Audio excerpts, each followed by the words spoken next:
อ้ยครับผมพี่น้องมันเอาลงมาให้ปลาในซ้นเลยทางสวนแต่ว่ามันที่ขาดเขาเสียเอาลงมันเลย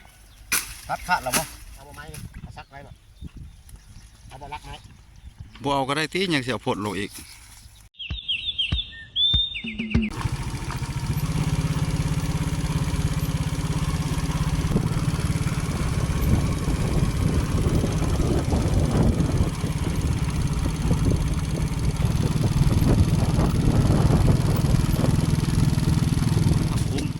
พี่น้องเอ้ยทับหุ้มไว้เอาเวลาเพิ่นลงใส่หนองนี่แหละสิได้ให้ปลานี่เข้าเนาะเพิ่นว่าเขาจองเมื่อแล้วมันยากได้ของมือนี่นะนี่น้ำยังหลายอยู่กำลังตัดพดตัดอย่างลงกับทีมงานเท่านี่พี่น้องใส่หนองกลางเด้อนี่เด้อเด้ปูใส่หนองใต้หนองกลางเดี๋ยวนี้ทับได้อยู่แต่ว่าเป็นหน้าดินไฟมันแต่ก้อนเราทับบ่ได้เลยพี่น้องอะเดี๋ยวนี้ก็ทับได้อยู่พอได้กินอยู่กำลังทีมงานบุกถางอยู่เสียวเครือในลงมัดกึ่งลงลุ่มพอละหลังจากตัดเลยแล้วก็จะค่อยสิได้ลงไปดึงลงเฮ็ดเป็นพงไว้นะเอาติดตามเบิ่งโอ้ยครับผมพี่น้องมันเอาลงมาให้ปลาในซ้นเลยทางสวนแต่ว่ามันที่ขาดเขาเสียเอาลงมันเลยขาดแล้วมั้งบ่เป็นเอาทุ่มเนาะแต่ว่าทับไว้เลยสิมาเบิ่งตอนเอาเด้อพี่น้องเด้อปลานี่เข้าอยู่นี่มันเลย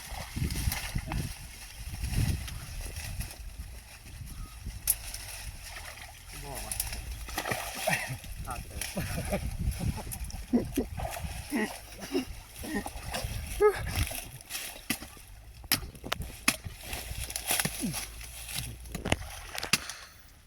มาพี่น้องครับผมพี่น้อง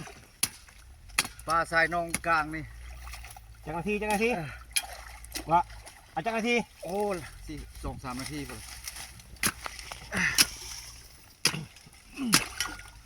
แกล้งไปนอนอื่นเลยก็ได้เห็นวิวเลยนะผู้เห็นวิวใช่มันเข้าไป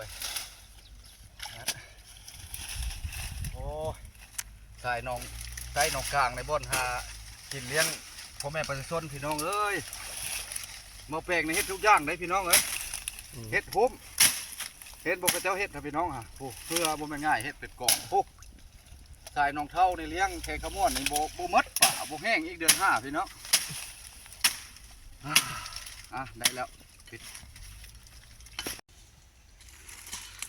ใกล้สิสำเร็จแล้วถือว่าก่อเบ็น3 ก่อลงมัดทับหุ้มเพื่อว่าให้รับประกันชัวร์แล้วเนาะ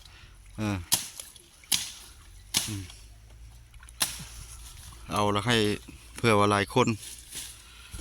แต่ว่าบ่ได้เอาง่ายเด้พุ่นนะ2 เดือนพุ่นแล้วจึงเอาเพื่อเพิ่นสิเข้ามามีตะหุ้มเหมือนแล้วพุ่นท่านผู้ชมพุ่นภาคนั้นก็จะทับอยู่มันเป็นดินเพิ่นเนาะทับบ่ได้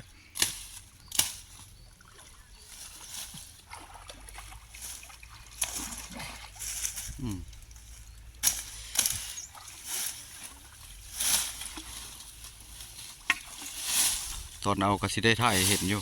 สิได้ลายได้หน่อยสำใดอันนี้ตอนทับเด้อท่านผู้ชมตอนมาทับจะต้องให้เห็นน้ำนี่ถือว่าคนยังบ่ได้ลงยังหลายตอนแรงนี่ถือว่ามีอยู่คนตึกกระดงกระดิ่งเนี่ยมีหลายอยู่พี่น้อง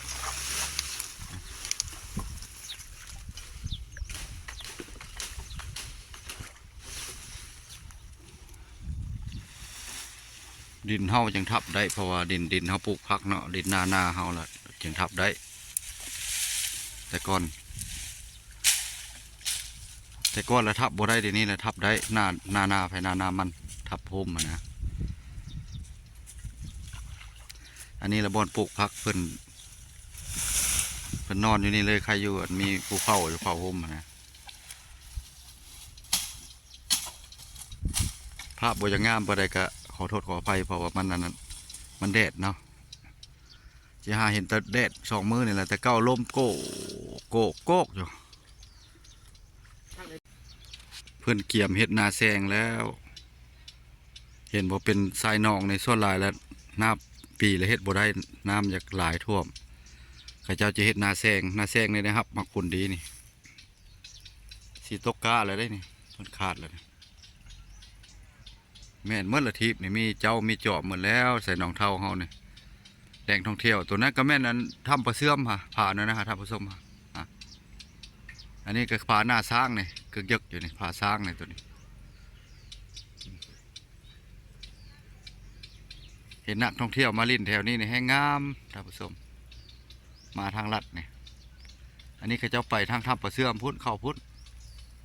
เห็นมาทางนี้เนี่ยแห้งเต็กเนี่ยอลังการเลยสวยงามเลยเนี่ยนี่น้ำแห้งจังน้อยแล้วค่อยสิเข้าไปท่ายกับตัวหนองกลางหนองแปวให้เบิ่งในพูดอยู่ในฮะมีแปว3-4แปวผมบอกนั้นตีนหนองเท่าฮะสิเข้าไปท่ายใกล้ๆเลยเดี๋ยวนี้ยังไปบ่ได้แต่ว่าได้ขี่เรือไป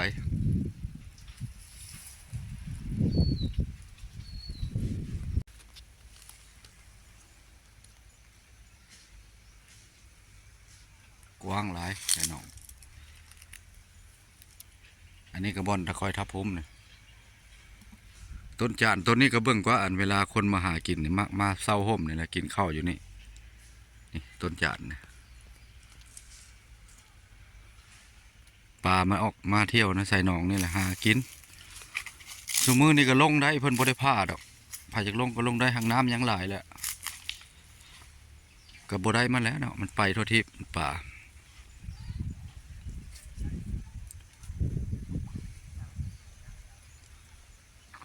เอาบ่ไม้เอาซักไว้บ่เอาบ่รักไม้ บ่เอาก็ได้ตียังเสียผลลงอีกบ่ บ่ให้มันเงือกออกนะ มันบ่ไปดอกซักก็ซักเอาซักกันไว้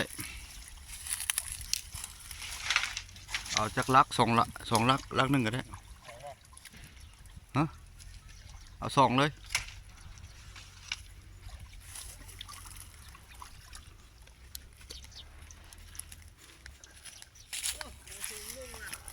เอาเลยงูเข้าแล้วรักซักไม้บ่ให้มันไม้ออก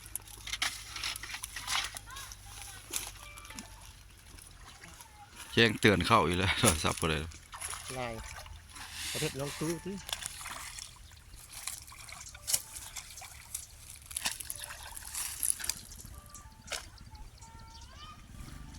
พอใส่หมองแหน่พอได้ปิ้งใส่หมองพอได้ปิ้งทับพุ่มเมื่อยแล้วปิ้งจังหน่อยบ่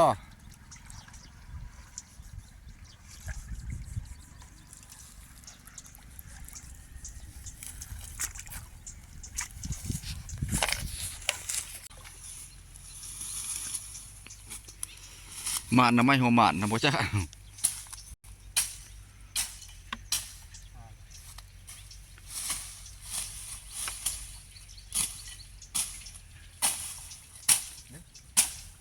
เครือยังเครือต้นหมาบ่นะบางคนเขามักได้เครือต้นหมา โอ้เบียดแล้วกินที่ไหน อ่า กินกับกบมามันห่อเลยเป็นยาได้ไง สำเร็จบัดนี้มีแต่ท่ามาเอาสำเร็จ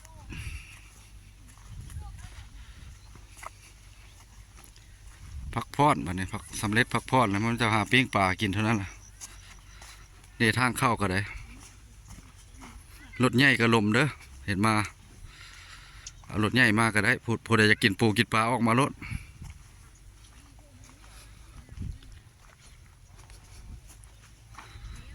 วันนี้วันอาทิตย์ซ้ำเนี่ยพุ่นหลายถ้าพุ่นขี้เกียจลงพักได้นี่โอ้เงินหลายแท้เฮ้ยฮะเงินหลายแท้มาโอ้เข้ากล้องแล้วมันดีแล้ววะเฮ้ย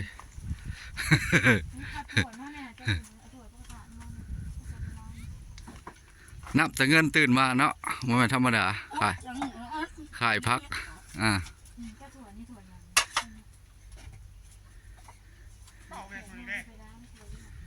ใช้ปิ้งปลาปิ้งท่าหรือเปล่า ปิ้งละเอาออกดีกว่าหน้าให้เพื่อนเห็นท่านผู้ชมหนึ่งเอาแห้งปอกซ้ ข้าวซิตี้นี่ อืม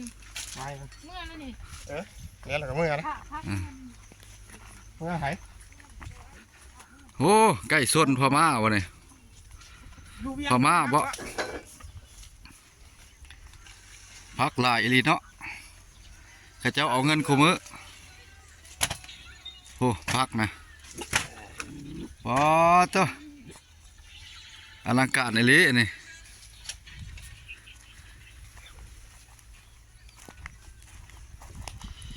บ้านในตั้งผู้พักหลายอีหลี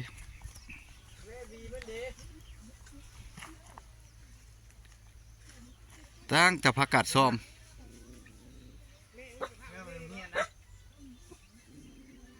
ตายตายกัดซ้อมหลายเลย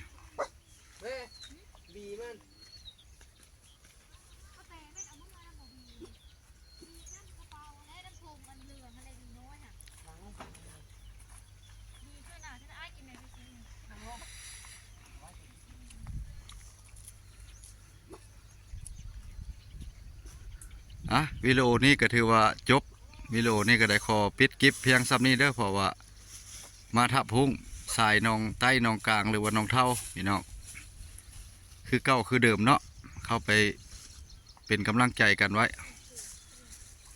ปิดอยู่ส่วนประกาศซ้อมนี่แหละบุกใครหน้าใครตาเลยว่าเป็นได้ไดโอ้ ตักมืออะไรมึงลงเลยมือนะ บ่จะออกกล้องบ่ ทำอิฐแต่อยากลง โอ้ดังได้ สิบ่เหี่ยวสิบ่ฮอดเวียงพวก เมื่อไอ้นักใส่น้ำนี่เราออกกระถงไม่ใส่น้ อ้าวรถเมย์ป่ะนี่ ำลูกคนถึงก็จะสามอ่ะชงอ่ะชงนัดไป เอาหวาน 2 ล้านฝ่าย หวานใส่ผัวครับมาเวียงบ่นะฮะ ว่านี่ฮะ บ้าพอเด็กอีกแล้วหาแสนฟ้าวันนี้ มึงขายเป็นโลบ่ โลชนะป่ะ เขาไปขายโล25เลยเนาะ อ่านขายกับสวนโมโล15ตลาดแล้วเขา ขายนะไปให้มันลายเพียงวะ เอาตึ้งก็จะเป็น ว่าอยู่ตลาดละมุงเช้าเนาะยังบ่ได้เนาะ 25 ได้บ่เฮ้ยฮอด25 พ